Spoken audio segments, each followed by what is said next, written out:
ইংরেজি নববর্ষের শুরু পয়লা জানুয়ারি। 19 শতাব্দীতেও বাঙালি সাহেবদের সংস্পর্শে হ্যাপি নিউ ইয়ার পালন করত। তবে সেটা সীমাবদ্ধ ছিল নব্য বাবু কালচারের সমাজে। কলকাতা জুড়ে ছিল ছুটির আমেজ। সময়টা 1886।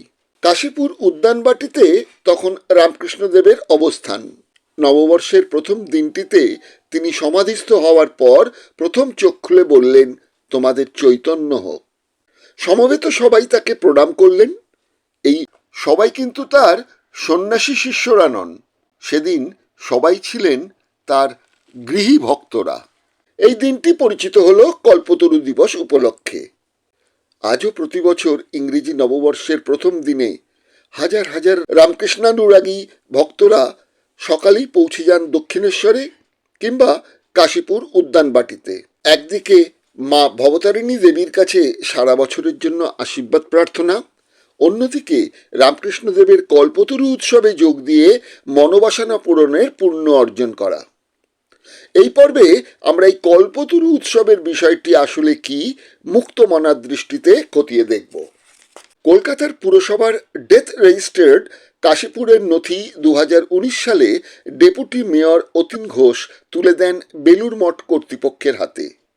সেই নথি অনুযায়ী 1886 সালের 15ই আগস্ট মধ্যরাতে, ইংরেজি মতে 16ই আগস্ট, 52 বছর বয়সে প্রয়াত হন রামকৃষ্ণদেব। নথিতে লেখা ছিল, নাম গদাধর চট্টোপাধ্যায়, পেশা পুরোহিত, লিঙ্গ পুরুষ, মৃত্যুর কারণ গলায় আলসার। যদিও আইনানুসারে সেই নথি সরকারি হেফাজতে থাকার নিয়ম। অতীন ঘোষ তাই কাশীপুর থানা থেকে সংগ্রহ করে সেই কপির রেপ্লিকা প্রদান করেছেন বেলুড় মঠ কর্তৃপক্ষকে। যে মানুষটি আধশের থেকে 10 ছটাক চালের ভাত খেতেন, ব্যাধি বলতে যার ছিল আমাশয় ও বায়ুবৃদ্ধি মাত্র, কবিরাজদের পরামর্শ মেনে ছিলিমের ভেতর ধানের চাল ও মৌরি দিয়ে হুঁকো টানতেন। গলায় প্রথম রক্তক্ষরণ 1885 সালের 12ই আগস্ট। 12ই অক্টোবর থেকে ডাক্তার মহেন্দ্রলাল সরকার চিকিৎসা শুরু করেন। ডাক্তারি পরিভাষায় রামকৃষ্ণের যে রোগটি হয় ডাক্তার সরকার শনাক্ত করেছিলেন, সেটির নাম ক্ল্যাজেরমান থ্রোট, অর্থাৎ গলায় ঘা, ক্যান্সার। ক্রমশ শরীর খারাপ হতে থাকে। চিকিৎসাশাস্ত্রে সেদিনও যেমন কোনো নিশ্চিত ওষুধ ছিল না, আজও নেই। 1885 সালের আগস্টের রোগটি ধরা পড়ে, আর 1886 পয়লা জানুয়ারির পরবর্তী যা ঘটনাক্রম সেটা নিয়েই এবার আমরা আলোচনা করব। রামকৃষ্ণদেব আগের মতো আর গলা ছেড়ে গান গেয়ে ওঠেন না। বলতে গেলে ডাক্তাররাও হাল ছেড়ে দিয়েছেন। এমন অবস্থায় আগে থেকে কোনো প্রস্তুতিও ছিল না। ঠাকুরকে সেবা করার জন্য নরেন্দ্রনাথের নেতৃত্বে তখন সংসার ত্যাগী একদল তরুণ, রাখালচন্দ্র, বাবুরাম, শরৎ, শশী, লাটু, কালী প্রমুখ। শ্যামপুকুর থেকে 11ই ডিসেম্বর সবে কাশীপুরে এসেছেন ঠাকুর। দুই পুকুরের মাঝে দোতলায় যে ঘরে ঠাকুর থাকতেন, এই 20 দিন সে ঘর ছেড়েও তিনি বেরোননি। দক্ষিণে রেলিং দেওয়া ঘর সংলগ্ন ছাদে মাঝে মাঝে এসে বসতেন। 1886 সালের পয়লা জানুয়ারি শিষ্যদের কাছে তিনি ইচ্ছা প্রকাশ করলেন, শরীরটা ভালো লাগছে, তিনি একটু বাগানে বেড়াবেন। বেলা তখন 3টে। লাল পেড়ে ধুতি, সবুজ রঙের পিয়ান, লাল পেড়ে চাদর, বনাতের সবুজ টুপি, পায়ে মোজা আর চটি পরে স্বামী অদ্ভুতানন্দের সঙ্গে তিনি নিচে নামেন। সিঁড়ি সংলগ্ন হলঘরে বিশ্রামরত শিষ্যদের মধ্যে লাটু ও শরৎ দোতলায় ঠাকুরের ঘরের বালিশ, লেপ, তোষক রোদে দিতে ছুটলেন। এদিকে ঠাকুরের সঙ্গে পথে দেখা ভক্ত গিরিশচন্দ্র ও ডক্টর রামচন্দ্র দত্তর সঙ্গে। ভক্ত গিরিশকে বললেন রামকৃষ্ণ, কি শুনছি গিরিশ, তুমি নাকি আমাকে অবতার বলে প্রচার করছো? গিরিশ হাঁটু গেড়ে বসে পড়লেন ঠাকুরের পায়ের কাছে। বললেন, ব্যাস বাল্মীকি যার কথা বলে অন্ত করতে পারেননি, আমি তার সম্পর্কে অধিক আর কি বলতে পারি? গিরিশের কথা শুনে মুহূর্তে সমাধিস্থ হয়ে গেলেন ঠাকুর। সবাই তারস্বরে বলে উঠলেন, জয় রামকৃষ্ণ। ধীরে ধীরে একসময় চোখ খুললেন ঠাকুর। বললেন, তোমাদের চৈতন্য হোক। সকলে প্রণাম করতে শুরু করলেন। ঠাকুরও সকলের বুকে হাত ছুঁয়ে বলতে লাগলেন, চৈতন্য হোক, চৈতন্য হোক। স্বামী শারদানন্দ তার শ্রী শ্রী রামকৃষ্ণ লীলা প্রসঙ্গ গ্রন্থে উপস্থিত সকলের ভাবান্তরের ব্যাখ্যা করেছেন। আশ্চর্যের কথা, সে সময় ঠাকুরের গৃহী ভক্তরা কেউ ধারে কাছে ছিলেন না। শুধু গৃহত্যাগী ভক্তরাই সেদিন কামনা করলেন ঠাকুরের কাছে তাদের অভিপ্রায়। ভক্ত ভূপতি চাইলেন সমাধি, উপেন্দ্রনাথ চাইলেন অর্থ, পরে নাকি সকলেরই কামনা পূর্ণ করেন রামকৃষ্ণদেব। গৃহত্যাগী ভক্তরাও কি কামনায় ডুবেছিলেন? এই দিনটি স্বীকৃত হয় কল্পতরু দিবস হিসেবে। কল্পতরু শব্দটির আভিধানিক অর্থ অভীষ্ট ফলদায়ক বৃক্ষ, যার কাছে চাইলেই ইচ্ছা পূরণ হয়। পুরাণ বলছে সমুদ্র মন্থনে মিলেছিল এই বৃক্ষ। শিষ্যদের অনেকেই বলেন কল্পতরুর দিনটিতে আসলে ঠাকুর শেষবারের মতন জানান দিলেন তার কৃপালাভে বঞ্চিত হতে চলেছে ভক্তকুল। দৈনন্দিন পার্থিব চাহিদার ইঁদুর দৌড় থেকে যথাসম্ভব নিজেকে দূরে রাখার পথ, মান ও হুঁশ। শিবজ্ঞানে জীব সেবার মানুষ যেমন তৃপ্তি খুঁজে পায়, তাই তো তিনি বলেছেন চৈতন্য হোক। কর্কট রোগে আক্রান্ত রামকৃষ্ণ বুঝেছিলেন অন্তিম মুহূর্ত আগত, তাই শিষ্যদের অভিভাবক নির্বাচন করে গেলেন বিবেকানন্দকে। নারী ভক্তদের জন্য মা তৈরি করে গেলেন স্ত্রী শারদাকে।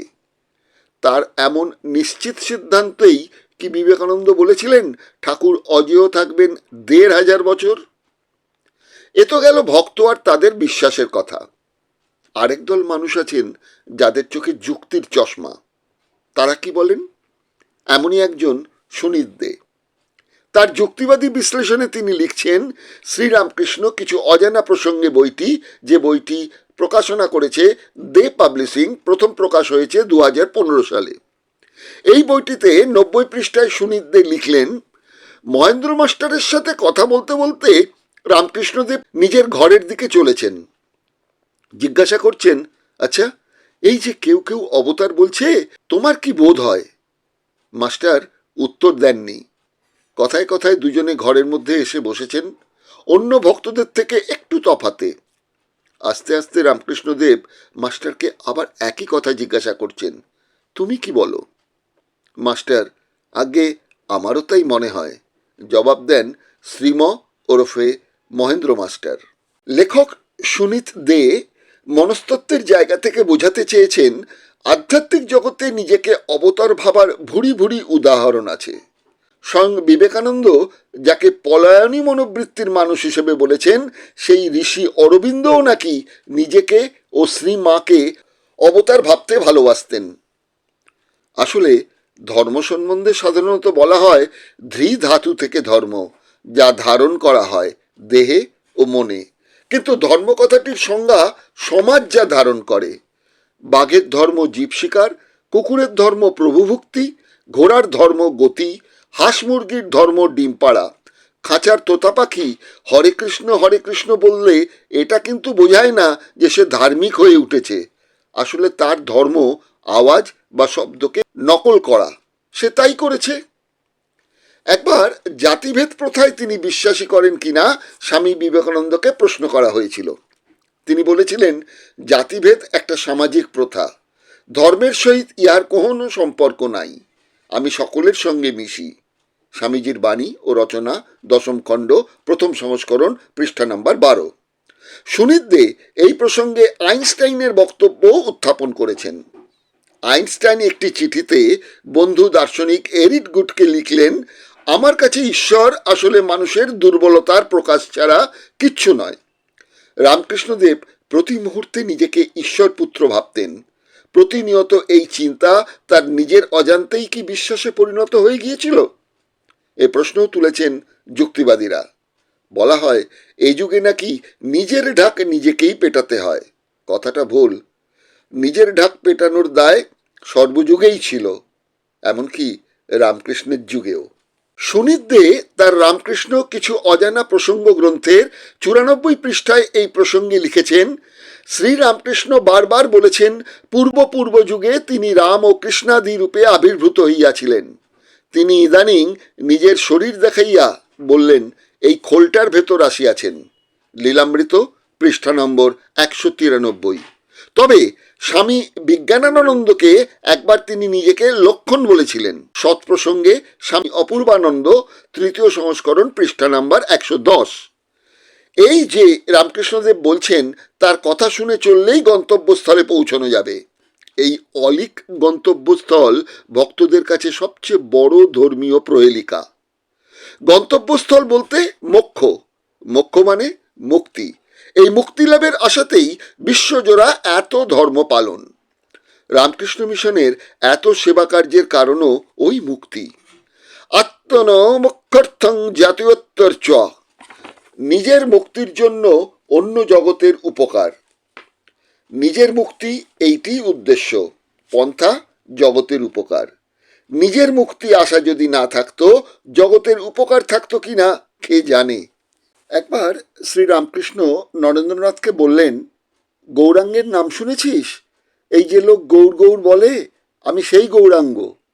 শ্রীমদর্শন দ্বিতীয় ভাগ সংস্করণ পৃষ্ঠা 50। তিনি কোনোদিন পুরীতে যাননি, বলতেন ওখানে গেলে শরীর ত্যাগ হয়ে যাবে। পূর্বকারের অনেক স্মৃতি রয়েছে কিনা ওখানে চৈতন্য অবতারের, সেই সব স্মরণে হলে সমাধিতে শরীর চলে যাবে। চৈতন্যদেবী গৌরাঙ্গ কিনা, আর তিনি তো নিজেই গৌরাঙ্গ। অগত্যা তার আর পুরী দর্শন হয়ে ওঠেনি। এই একই কারণে তিনি গয়াতেও যাননি। বুদ্ধদেবও তিনি। আবার সব মনে পড়ে যাবে। সুনীত দে তার রামকৃষ্ণ কিছু অজানা প্রসঙ্গ গ্রন্থের 97 পৃষ্ঠায় লিখেছেন, শ্রী রামকৃষ্ণদেবকে বোঝানো হয়েছিল তুমি ভগবান। পরবর্তীকালে তিনি আর সেই ভগবানের ভূত থেকে বেরিয়ে মানুষ হয়ে উঠতে পারেননি। ভক্তরাও চান না তিনি মানুষ হয়ে উঠুন। আস্ত একটা ভগবান কম পড়ে যাওয়া যে কত বড় ক্ষতি, ভক্তরা তা শ্রীরামকৃষ্ণের মৃত্যুর পর হাড়ে হাড়ে টের পেয়েছিলেন। স্বামী বিবেকানন্দ, স্বামী ব্রহ্মানন্দ গিয়েছিলেন নিত্যগোপালের কাছে, যাতে নিত্যগোপাল শ্রীরামকৃষ্ণের আসনে বসে তাদের ভগবানের অভাব পুষিয়ে দেন। নিত্যগোপাল চরিতামৃত পৃষ্ঠা নাম্বার 113। একই কথা বিবেকানন্দের ক্ষেত্রেও খাটে।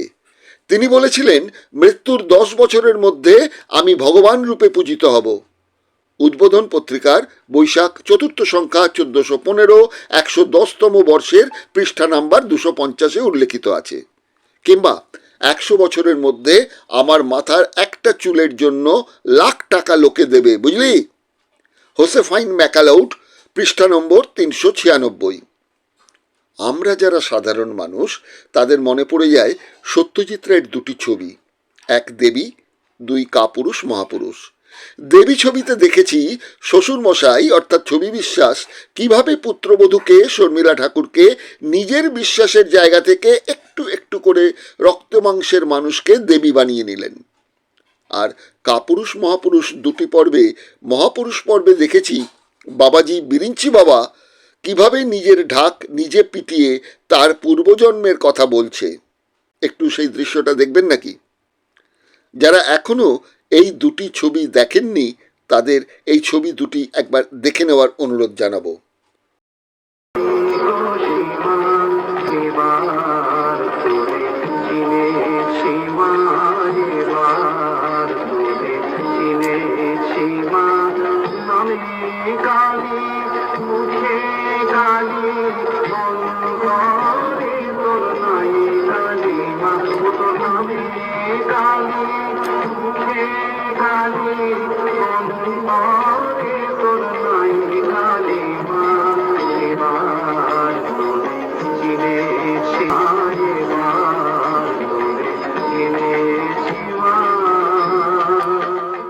বললুম, ভয় কি বিবু, আমি তো রয়েছি।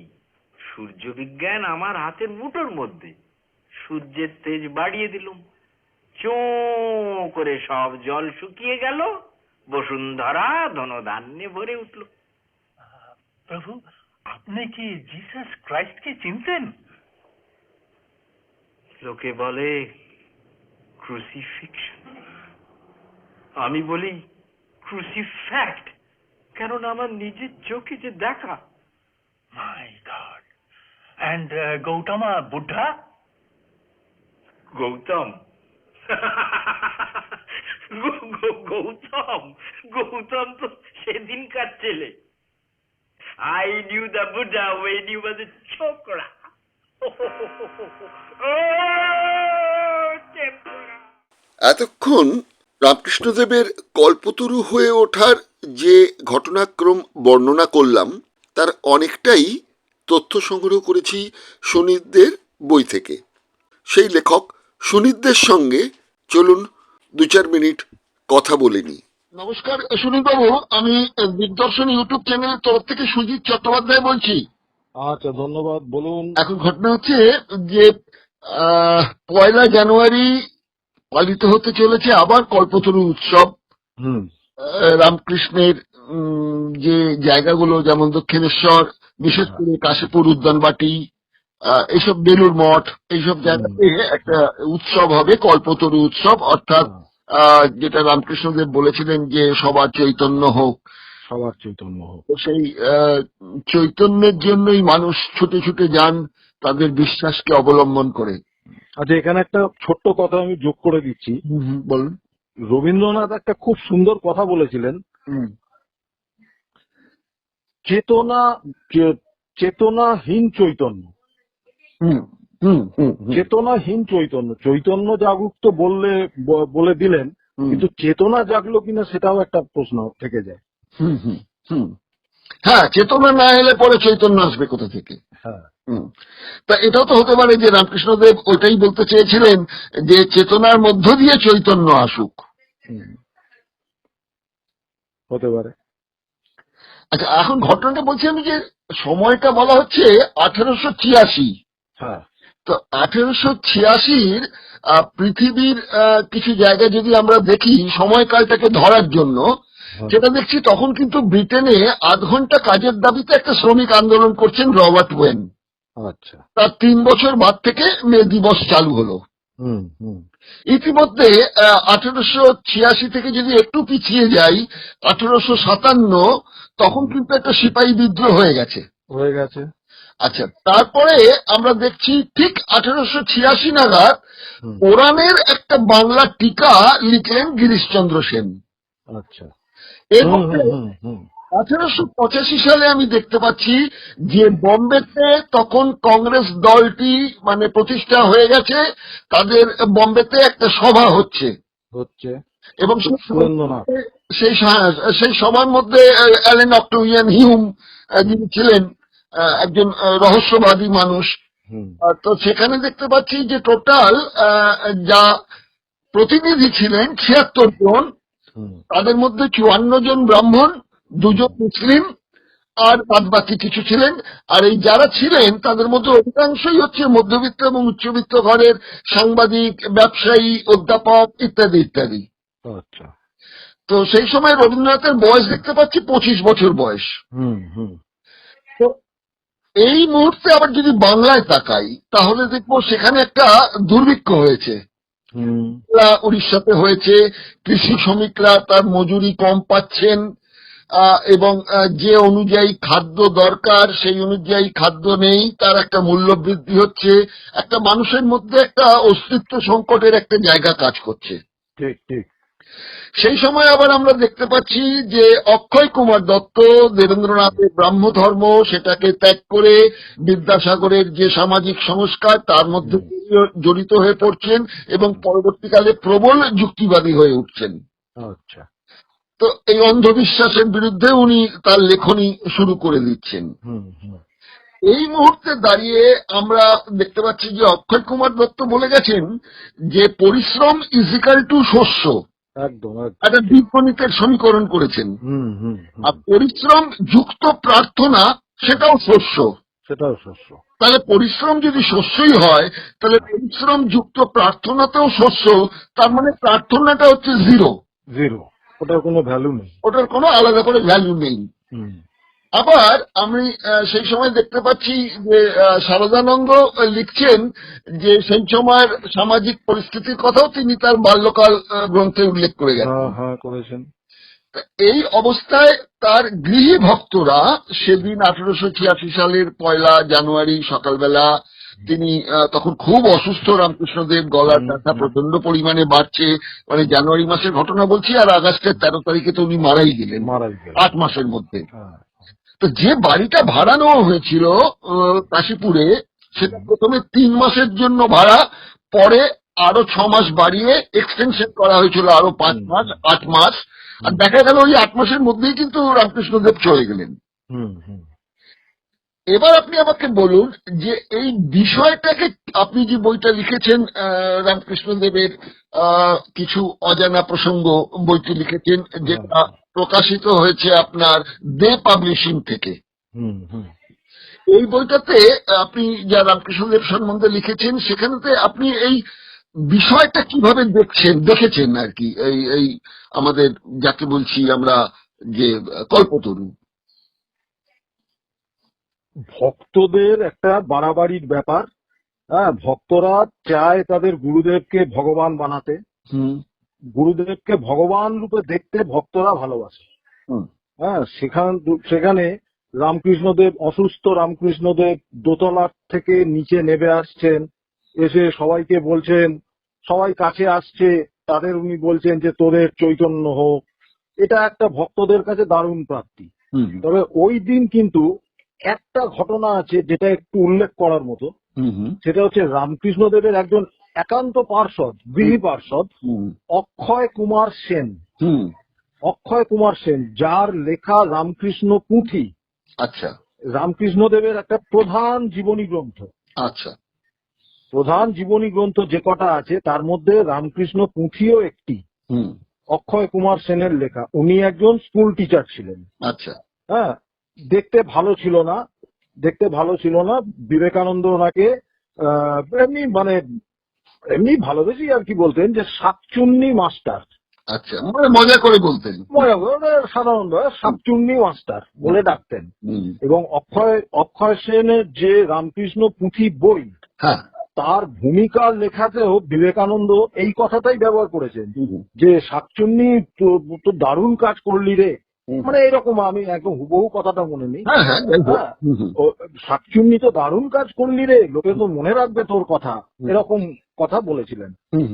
তা ওই যে মাস্টারমশাই, উনিও কিন্তু সেই দিন ওই কল্পতরুর দিন, ওই দিন ওখানে উপস্থিত ছিলেন। কিন্তু রামকৃষ্ণদেব সবাইকে মাথায় হাত দিয়ে বা বুকে হাত দিয়ে বিশেষ করে ওই চৈতন্য হোক এরকম বলেছিলেন। অক্ষয় কুমার সেন যখন ওনার কাছে গেছিলেন, উনি কিন্তু অক্ষয় কুমার সেনকে চৈতন্য হোক বললেন না। কেন বললেন না জানি না, কিন্তু ওনাকে বললেন না, বললেন তোর পরে হবে। আচ্ছা, তোর পরে হবে। ওই একমাত্র ব্যক্তি অক্ষয় সেন, যাকে তিনি সেই দিন আশীর্বাদ করেননি। আচ্ছা, এটা একটা ঘটনা। কিন্তু অক্ষয় সেনের লেখা রামকৃষ্ণ পুঁথি মানে রামকৃষ্ণ মণ্ডলীতে ব্যাপকভাবে প্রচলিত।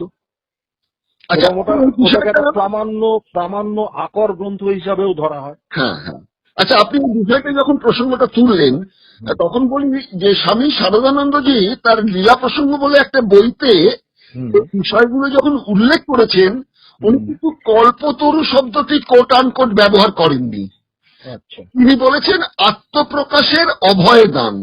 আচ্ছা, হ্যাঁ, সেরকম। তাহলে কল্পতরু শব্দটা ব্যবহার করলেন না। আমরা কল্পতরু বলতে বুঝি যে যারা সমুদ্র মন্থনে উঠেছিল হিন্দু ধর্মের নিয়ম অনুসারে, তার কাছে যা চাওয়া যায় তাই পাওয়া যায়, এবং সেটা কিন্তু আমরা বৌদ্ধ জাতকের মধ্যে এবং জৈন ধর্মগ্রন্থের মধ্যেও কিন্তু আমরা পেয়েছি এই বিষয়গুলো। তো এইখানে দাঁড়িয়ে যে রামকৃষ্ণদেবকে অবতার হিসেবে ভাবা হচ্ছে, এবং এখনো প্রায় সেই বলা হয়, দেখবেন যুগাবতার রামকৃষ্ণ। কিন্তু আবার যদি অবতারের ধর্মীয় ব্যাখ্যা পাই, তাহলে দেখা যাচ্ছে সেখানে বলা হচ্ছে যে অবতার দু রকমের, একটা হচ্ছে আংশিক এবং পূর্ণাবতার। যুগাবতারটা আংশিক না পূর্ণাবতার, এরকম কোনো কিন্তু আমি সূত্র পেলাম না। কিন্তু রামকৃষ্ণ জীবনী গ্রন্থগুলিতে বলা হয়েছে যে রামকৃষ্ণ হলেন কমপ্লিট অবতার। আচ্ছা, হ্যাঁ, এবং অন্যান্য যুগে এমনকি কথাও বলা হয়েছে যে সে যুগের মোগল যুগের মুদ্রা ইংরেজ যুগে চলে না নাকি এরকম একটা কথাও আছে, আচ্ছা। রামকৃষ্ণ জীবনী গ্রন্থেই আছে। হুম হুম মানে একদম হুবহু কথাগুলো আমার মনে নেই, কিন্তু এই কথাটাই আছে যে সে যুগের মুদ্রা এই যুগে আর চলে না। মানে এই যুগের জন্য রামকৃষ্ণ দেব হচ্ছেন একদম পারফেক্ট, হুম হুম পারফেক্ট অবতার। হ্যাঁ হ্যাঁ, এবং সেই প্রসঙ্গে অন্যান্য অবতারদের কথাও বলা হয়েছে, হুম হুম এবং বলার সঙ্গে বলা হয়েছে যে ওনাদের কিছু কিছু খামতি ছিল, হুম হুম কিছু খামতি ছিল, কিন্তু রামকৃষ্ণের মধ্যে কোন রকম খামতি নেই। আচ্ছা তিনি হচ্ছেন এ যুগের জন্য কমপ্লিট অবতার।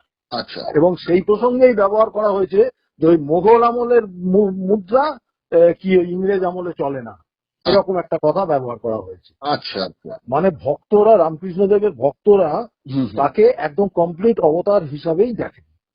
আচ্ছা, আবার আবার আমরা দেখতে পাচ্ছি সেটা হচ্ছে যে ওই ধর্মীয় গ্রন্থগুলোতে এই পুরুষাবতার, লীলাবতার, গুণাবতার, মন্নান্তবতার, যুগবতার, সপ্ততা দেশাবতার, এরকম যে কটা 6টা ভাগ দিয়েছে, সেই 6টা ভাগের মধ্যে যা যা বলেছেন সেগুলোর মধ্যে এরকম কোনো উল্লেখ নেই। আবার দেখতে পাচ্ছি রামকৃষ্ণদেব বিবেকানন্দকে বলছেন যে আমি চৈতন্যদেবেরই অবতার, যার জন্য আমি পুরীতে যাব না, পুরীতে গেলে আমার একদম, সমাধি হয়ে যাবে।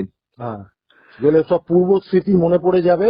হ্যাঁ মানে আগে উনি চৈতন্য ছিলেন, সেই স্মৃতি সব মনের মধ্যে এসে যাবে। ওই একই কারণে উনি গয়াতেও যাননি, গয়াতেও যাননি। তার কারণ হচ্ছে ওখানে গেলে আবার সেই বুদ্ধ অবতারের সব স্মৃতি তার মনে এসে যাবে। হ্যাঁ হ্যাঁ। অতএব উনি গয়াতেও যাবেন না, গয়াতেও যাননি। আচ্ছা, এই যে তার চৈতন্য হোক ব্যবহার করলেন কথাটা, এবং আগের জন্মে চৈতন্য ছিলেন সেটা বলেছেন উনি, তার মানে তো জন্মান্তরবাদের হিন্দু ধর্মের যে ধারা সেটা মেনেই বলেছেন যে বারবার জন্মগ্রহণ তিনি করছেন।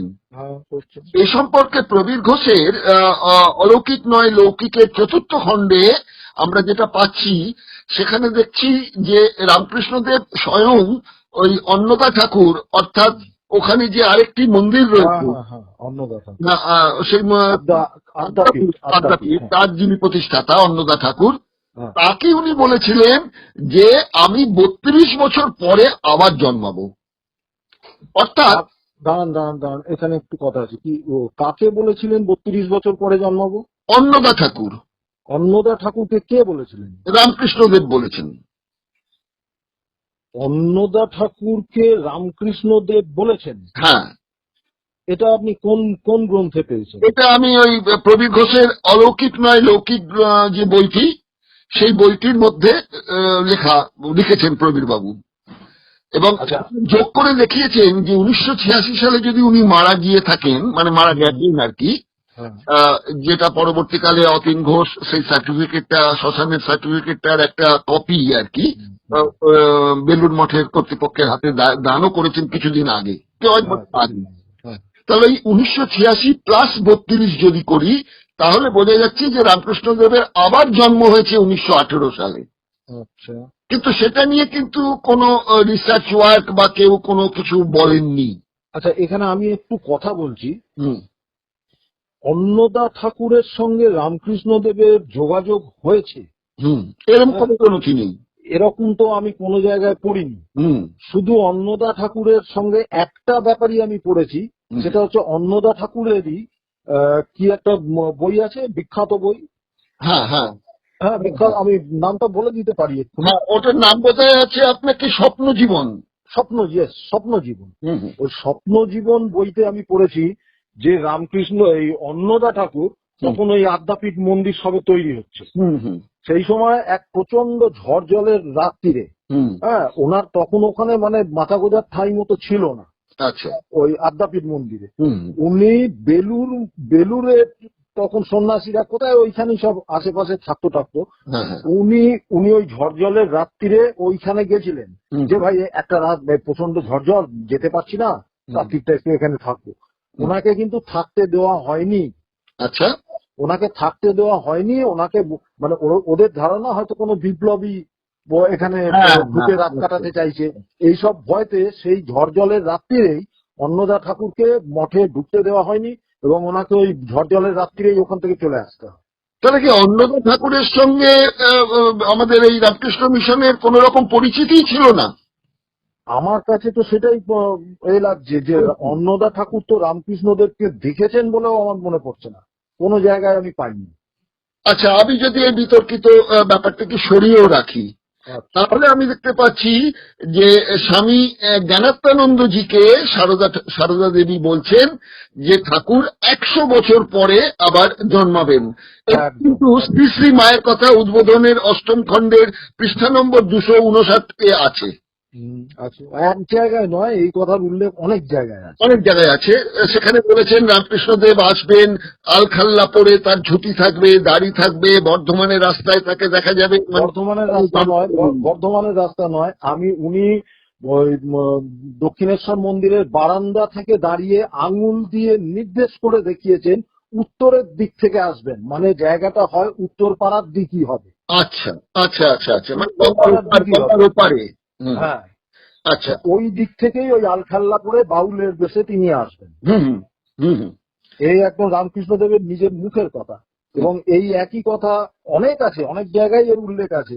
শ্রীম একবার আমেরিকা থেকে একজন এসেছেন, তার নাম হচ্ছে ডক্টর হামেল। হুম হুম ডক্টর হামেলের সঙ্গে কথা বলছেন, হুম বলতে বলতে ওই কথাটারই উল্লেখ করছেন। ঠাকুর বলে গেছেন 100 বছর পরে আবার আসবেন, হুম ঠাকুর বলেছেন তাই আমরা বিশ্বাস করি। হুম হুম। তা 100 বছর পরে আসবেন এই কথা রামকৃষ্ণদেব অনেকবার বলেছেন, যার জন্য শ্রীম সেই কথা উল্লেখ করছেন যে 100 বছর পরে আসবেন। এখন 100 বছরটা জন্ম মৃত্যু যে কোনো দিক থেকে হতে পারে, জন্মের 100 বছর পরেও হতে পারে, মৃত্যুর 100 বছর পরেও হতে পারে। তা আমরা হিসেব নিকেশ করে দেখেছি জন্ম মৃত্যু দুদিক থেকেই 100 বছর পেরিয়ে গেছে। 100 বছর পেরিয়ে গেছে। কিন্তু আমার কাছে এখানে একটা কথা আছে যে রামকৃষ্ণ মিশন তারাও তো এটা জানে যে তাদের গুরুদেব 100 বছর পরে আবার আসবেন, ঠিক। কিন্তু তারা কি কোন রকম অনুসন্ধান চালিয়েছেন? আচ্ছা। যেখানে রামকৃষ্ণদেব দেখিয়ে গেছেন, আঙুল দিয়ে দেখিয়ে গেছেন ওই দিক থেকে আমি আসবো, ওই দিক আমি পৃথিবীর অন্যান্য প্রান্ত ছেড়ে দিলাম, শুধু সেই দিকটাতেই রামকৃষ্ণদেব কোথাও আছেন বা ওই ভাবের কোনো মানুষ আছে কিনা তার অনুসন্ধান করেছে? আমার তো মনে হয় না কখনো করেছে। আচ্ছা, এর মধ্যে আমি প্রবীর ঘোষের ওই অলৌকিক নয় লৌকিক গ্রন্থের পাতায় পাচ্ছি 4th খণ্ডের বইতে যে বর্ধমানের জনৈক যোগী যোগানন্দ সর্বতীর্থ তিনি বর্ধমান আদালতে একটি এফিডেভিট করেছিলেন, ছিলেন যে ইতিমধ্যেই রামকৃষ্ণদেব জন্মগ্রহণ করেছেন। কেউ চিঠি লিখেছেন, বেলুড় মঠকেও চিঠি লিখেছেন, কিন্তু সেগুলো নিয়ে কোনো আর তাপ উত্তাপের পরবর্তী ঘটনা আর কিছু জানা যায়নি। তার মানে তার কথা হয়তো বিশ্বাসযোগ্যতার মধ্যে ধরা হয়নি বলেই করা হয়নি। সেটাই হয়েছে, কোর্টে ওই আবেদন করেছিলেন। হ্যাঁ, এরকম কথাও আমি শুনেছি। হ্যাঁ, আবার এও শোনা যাচ্ছে যে শুধু রামকৃষ্ণদেব নয়, সারদাও জন্মেছেন, বিবেকানন্দও জন্মেছেন। আবার রামকৃষ্ণদেব নাকি নিজেও বলেছিলেন যে আমি আরো 11 বার অবতীর্ণ হব ধরাধামে। হ্যাঁ, এরকম বলেছেন। এবং স্ত্রী সারদাকে বলেছিলেন যে তোমাকেও তো আসতে হবে। তখন সারদা দেবী বলেছিলেন যে আমাকে তামাক কাটাকো যদি করে দাও তাও করে দাও, আর আসছি নে। উনি বলতেন কলমির দল একটা টান মারলে সব কটাকেই আসতে হবে, কিন্তু সারদা বলেছেন যে আমাকে তামাক কাটা করে কাটলেও আমি কিন্তু আর ধর্মে আসছি না, এরকম বলেছিলেন। ঠিক ঠিক। তো এইসব ব্যাপারটাকে নিয়ে এখনো কিন্তু প্রচুর মানুষ আসবেন। এবং আরেকটি যেটা বিতর্কিত আরেকটি কথা রয়েছে, যেটাকে আমরা বলতে পারি একটা বিস্ফোরক তত্ত্ব, সেটা হচ্ছে বর্ধমানের জনৈক যোগী, তার নাম হচ্ছে ভোলানাথ অধিকারী। তিনিও দাবি করেছেন যে তিনি পরজন্মে আগের জন্মে উনি রামকৃষ্ণ ছিলেন, এরকম একটা দাবি করেছিলেন। এবং তার সঙ্গে দেখা করতে বর্ধমানে প্রবীরবাবু নিজেও গিয়েছিলেন। কিন্তু কথাবার্তা তার সামনাসামনি যখন হয়েছে তখনই কোনো যুক্তিযুক্ত এবং পরিষ্কার কথা তার কাছ থেকে পাননি উনি। এ কথা ওই বইতে আর কি উনি উল্লেখ করেছেন। তাহলে তো উনি একজন অবতার সাজতে চেয়েছিলেন, অনেকেই অনেক ধর্মগুরু অবতার সাজতে চায়। উনিও এইভাবে একটা অবতার সাজার চেষ্টা করেছিলেন। যেমন অনুকূল ঠাকুরের অনেক শিষ্যও কিন্তু বলেন যে উনি রামকৃষ্ণদেব হয়ে এসেছেন। হ্যাঁ হ্যাঁ, অনুকূল ঠাকুরের অনেক শিষ্য বলেন কিন্তু। ঠিক ঠিক ঠিক। হ্যাঁ, কিন্তু ব্যাপার হচ্ছে রামকৃষ্ণ তো বলে গেছিলেন 100 বছর পরে আসবেন। হ্যাঁ তো অনুকূল ঠাকুর তো মনে হয় রামকৃষ্ণর মৃত্যুর 10-12 বছর পরেই ওনার জন্ম।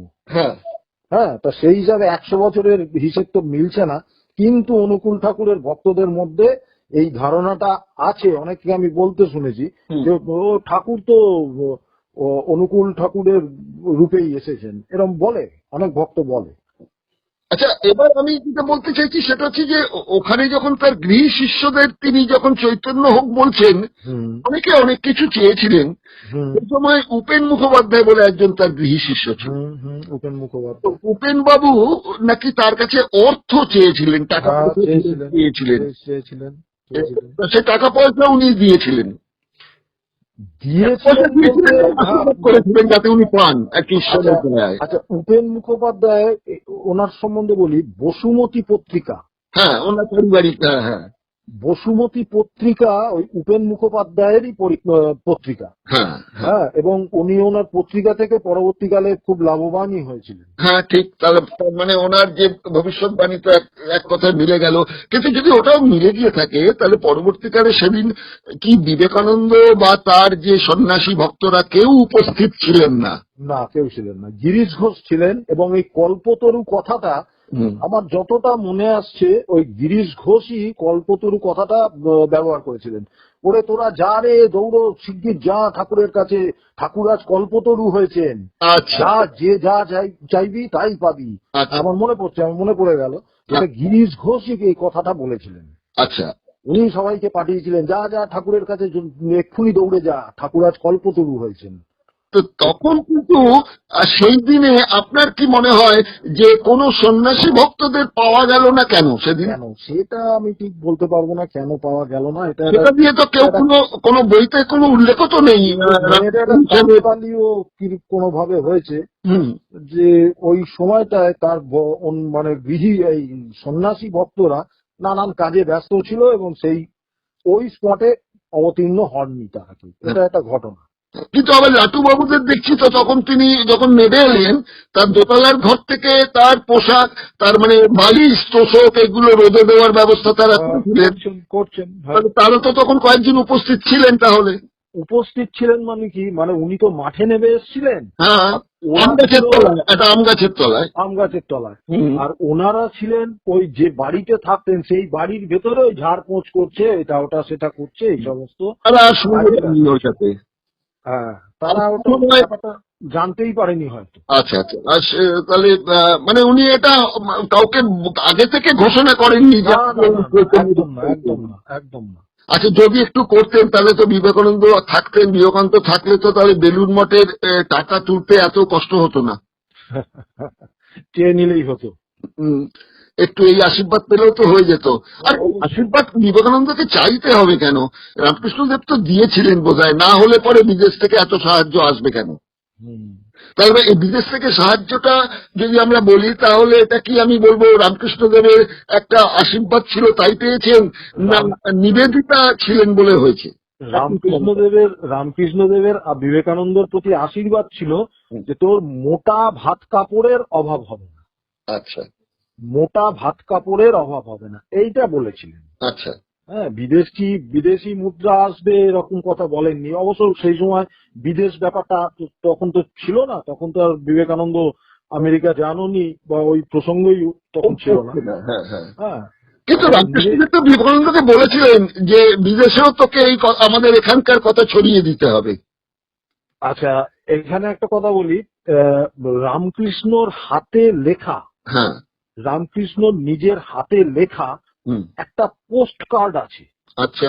হ্যাঁ, একটা পোস্ট কার্ড আছে। একটা পোস্ট কার্ডের গায়ে উনি লিখেছিলেন যে কি প্রথমে লেখা ছিল একটা ময়ূরের ছবি এঁকেছিলেন।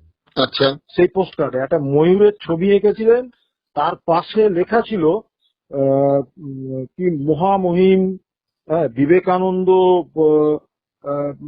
কি মহান হইবে যখন দেশ বিদেশে হাত পারবে। আচ্ছা, এই কথা কিন্তু উনি লিখেছিলেন। আচ্ছা। এবং সেই লেখা এখনো বেলুড় মঠে রয়েছে। আচ্ছা, পোস্টকার্ড লেখা পোস্ট কার্ডটা এখনো রয়েছে। তাহলে তো আগাম তো তার ভবিষ্যৎবাণী বলতে পারেন বা তার দূরদর্শিতা। হ্যাঁ, উনি এটা বলেছেন, হুম। উনি এটা বলেছেন হুম হুম যে দেশ বিদেশে যখন হাঁক পারবে, হুম তো ঠিকই, কথাটা ভুল নয়, ঠিকই হয়েছে। হুম তারপর তো নিবেদিতা সম্বন্ধে কি বলছিলেন? বলছিলাম যে এটা তাহলে বিদেশ থেকে যে টাকা আসবে, নিবেদিতা, তাহলে নিবেদিতার অবদানটাকে আমরা কি এখন এটাকে গৌণ রাখবো? মুখ্য হচ্ছে রামকৃষ্ণদেবের ভবিষ্যৎবাণী। ভবিষ্যৎবাণী, আহ, ভবিষ্যৎবাণীতে তো আর কেউ বিদেশ যায় না। উনি এটা এরকম বলেছিলেন, হুম হুম এটা এটা ঠিক যে উনি বলেছিলেন। হুম হুম এখন সেই ভবিষ্যৎবাণীর জন্যই বিদেশ থেকে টাকা এসছে, হুম এ কথা মানতে রাজি না। হুম তবে উনি বলেছিলেন যে যখন দেশ বিদেশে হাঁক পারবে, হুম এই কথাটা উনি বলেছিলেন। বলেছিলেন মানে লিখে গেছেন, একদম লিখিত ভাবে। তাহলে এটা বলতে পারেন রামকৃষ্ণের যে- ওই একটি লেখাই পাওয়া যায়, আর কোনো রামকৃষ্ণের লেখা বলে আর কিছু পাওয়া যায় না। আচ্ছা আচ্ছা, ওই একটি মাত্রই আর কি পোস্টকার্ড। হ্যাঁ, ওই একটি পোস্ট কার্ডের গায়ে ওই কথাটাই লিখেছিলেন। আচ্ছা, তাহলে আজকে যে মানুষ বিশ্বাসে কল্পতরু দিবসে 1 জানুয়ারি গিয়ে উপস্থিত হচ্ছেন এই রামকৃষ্ণ স্মৃতি বিজড়িত স্থানগুলিতে, সেগুলো কি তাহলে ওই বিশ্বাসে মিলায় বস্তু তর্কে বহুদূর, একদম একদম একদম একদম একদম এই প্রবাদ বাক্যটিকে স্মরণ করেই? একদম একদম সবই সবই হচ্ছে কিছু দেনা পাওনার ব্যাপার। হুম পাওনার আশাটা না থাকলে তাহলে ধর্মভক্তি লোকের কতটা থাকবে সন্দেহ আছে। আচ্ছা, একটা বিখ্যাত আমাদের গান আছে সন্ধ্যা মুখোপাধ্যায়, হুম এসো মা লক্ষ্মী বসো ঘরে, হুম কি তোমায় কি রাখবো যতন করে, নাকি এরকম একটা কথা। থাকো মা ঘরে আলো করে। ঘরে আলো আলো করে। আচ্ছা, এখানে এখানে একটা কথা আছে যে অন্য কোন দুর্গা ঠাকুর, কালী ঠাকুর, সরস্বতী ঠাকুর, শিব, কৃষ্ণ, কোন ভগবান সম্বন্ধে এইরকম গান বা এইরকম কিছু আছে কি যে এসো আমার ঘরে এসে বসো? হুম হুম আমার মনে হয় কোথাও নেই। না, সে ভক্তিতে অন্তরে থাকো, অমুক থাকো, সারা বিশ্ব বিরাজ করো, সব আছে। বা অন্য আধ্যাত্মিক গান আছে। কিন্তু আমার ঘরে এসো মা লক্ষ্মী বসো ঘরে, হুম আমার ঘরে এসে বসো। আসলে আমাদের ধারণা আছে যে আসলে মালকড়ির দেবতা হচ্ছে মা লক্ষ্মী। একদম একদম, অর্থাৎ তাকে ঘরে বসাতে পারলে আমি ফুলে ফলে একেবারে হয়ে যাব। এখন মা লক্ষ্মী যদি বলেন ঘরে এসে যে ঠিক আছে আমি তোর ঘরে যাব, কিন্তু আমার মানে বাক্স প্যাটরাটা আমি বৈকুণ্ঠে রেখে আসবো, হুম সেটা তাহলে সেটা হবে না। তাহলে কি মানুষ বলবে যে তুমি আমার ঘরে এসে বসো? হুম হুম হুম হুম। এখানে কিন্তু সন্দেহ আছে। যাই হোক, আজকে এই সামনে আর কতদিন পরেই এই কল্পতরু উৎসব, সাধারণ বিশ্বাসী মানুষ যাবেন এখানে এবং তাদের চৈতন্যের উদয় হবে নতুন করে। যুগে যুগে মানুষ যাচ্ছেন, সেই 1986 সালে 1886 সালের পর থেকে এটা হয়েছে। এখন তো এটা একটা চরম আকার ধারণ করেছে, সাংঘাতিক ব্যাপার এই জায়গাটা। তো এই তো আমার পাড়াতে, আমি তো থাকি শ্যামবাজারে, শ্যামপুকুর স্ট্রিটে। হুম, আমার এখানেই তো রামকৃষ্ণ বাটি আছে। কিন্তু আছে তো ঠিক। হ্যাঁ, আমার বাড়ির পাশেই। হ্যাঁ, ওখানেই তো অসুস্থ হয়ে প্রথম অবস্থায় ওখানেই এসেছিলেন। ওখানে এসে প্রথমে ওখানেই আসেননি উনি, প্রথমে এসেছিলেন বাগবাজারে। আচ্ছা। বাগবাজারে একটা বাড়িতে ভাড়া নিয়ে উঠেছিলেন। হুম হুম সেখানে আবার ওই হৃদয়রাম দক্ষিণেশ্বর মন্দির থেকে রামকৃষ্ণ যে খাটে শুতেন, হ্যাঁ সে দুদিন পরে সেই খাটটা নিয়ে ওখানে হাজির হন। আচ্ছা। তা রামকৃষ্ণ তাকে বলেন যে তোর আর কাজ নেই, পাঁজি পুঁতি দেখে বেরোতে পারিস না, তুই পাঁজি না দেখেই খাটটা নিয়ে চলে এলি, হ্যাঁ। ফেরত নিয়ে যা। আচ্ছা। তা সেই পাঁজিতে মেলেনি বলে ও খাট উনি ঘরে ঢুকতে দেননি, ফেরত পাঠিয়ে দিয়েছেন। আচ্ছা। আর যে ঘরটায় ওনাকে রাখা হয়েছিল, ঘরটা খুব একটা ভালো ছিল না, স্যাঁতস্যাঁতে ছোট ঘর। তা ওখান থেকে সরিয়ে এই শ্যামপুকুর বাড়িতে এনে রাখা হয়েছিল। আচ্ছা। আমার বাড়ির পাশে, মানে ঢিলসোনা দূরত্ব। আচ্ছা। হ্যাঁ, তো ওখানে কল্পতরু উৎসবে অন্যান্য জায়গায় যারা যেতে পারে না তারা এই শ্যামপুকুর বাড়িতেও এসে বিরাট ভিড় করে, হুম হুম হুম হুম বিরাট ভিড় করে। তারপরে ওখানে খাবার দাবার কিছু দেওয়া হয়, হুম। স্থানীয় যত বস্তি এলাকা টেলাকা আছে হ্যাঁ হ্যাঁ, সেখানকার মানুষরা বিতরণ বিশাল লাইন করে, বিশাল ভিড় করে সেই খাবার দাবার নেওয়ার জন্য লাইন করে। হয়, হ্যাঁ হ্যাঁ, হ্যাঁ, এবং ভক্তরাও প্রসাদ পান। হুম, ভক্তরাও প্রসাদ পান, হুম, হুম। তো এইসব হয়। আগামী দিনে রামকৃষ্ণদেব সম্বন্ধে আমরা আরো কিছু আপনার কাছে জানবো। আপনি তো নিশ্চয়ই এটা গবেষণা করছেন, আরো কিছু এই নিয়ে নিশ্চয়ই কাজে হাত দিয়েছেন আপনি এর মধ্যে। আপনার থেকে অনেক আগামী দিনে অনেক কিছু তথ্য জানতে পারবো। তো কল্পতরু উৎসব নিয়ে যেহেতু আপনি বইটি লিখেছেন, যার জন্য আমার খুব কৌতূহল ছিল যে আপনার সঙ্গে একটু কথা বলবো এবং আমার দিগদর্শনের যারা দর্শক বন্ধু আছে তাদের কাছে আপনার বক্তব্যটা সরাসরি আপনার মুখ থেকেই তাদের কাছে যাতে পৌঁছে দিতে পারি, তাই আমি সম্মানিত। সেই জন্য আপনার কাছে এটা পাঠালাম যে আপনাকে একটু ফোন করি আমি, একটু আপনি জেনে নি কতগুলো বিষয়। ঠিক ঠিক, কোনো অসুবিধা নেই, যখন খুশি ফোন করতে পারেন। আচ্ছা, তাহলে আজকে এখানে শেষ করছি। নমস্কার, ভালো থাকবেন। নমস্কার, ভালো থাকবেন, আপনিও ভালো থাকবেন। আগামী বছর ভালো কাটুক। ভালো, ঠিক আছে, ঠিক আছে। আচ্ছা, নমস্কার। নমস্কার, নমস্কার, ঠিক আছে।